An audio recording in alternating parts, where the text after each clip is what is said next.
अस्सलामुअलैकुम। माशाल्लाह पहले तो सबको जो है ना ईद मुबारक मेरी तरफ से, रोज़ों की मुबारक।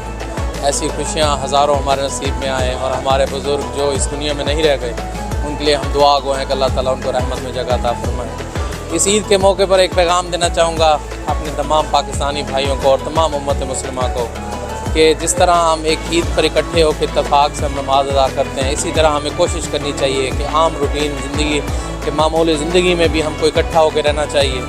और जिस तरह हम इस माह रमज़ान में लोगों की मदद करते हैं, अल्लाह तौफीक दे के हमें पूरा साल हम अपने भाइयों की मदद करें। और मेरी आखिर में ये दुआ है कि मेरे पाकिस्तान के लिए अल्लाह पाक मेरे पाकिस्तान की खैर करे और हमारे पाकिस्तान को अल्लाह ताला ऐसे सर्द शादाब रखे। आमीन। जज़ाकल्लाह। थैंक यू जी। अस्सलाम वालेकुम जी। जितने दोस्त ओवरसीज़ पाकिस्तानीज़ हैं, जितने भी जिधर भी मिडल ईस्ट में ईद है, सबको मेरी तरफ से ईद मुबारक। आखिर पे दुआ है अल्लाह ताला की ज़ात के सामने हमारे मुल्क पाकिस्तान की खैर हो। आमीन सुमा आमीन। मेरी तरफ से अहले वतन को सबको ईद मुबारक। आज बड़ा खुशी का दिन है। जितने मेरे तमाम पाकिस्तानी भाई उनको मेरी तरफ से ईद मुबारक। और परदेश में अपनों की कमी महसूस होती है,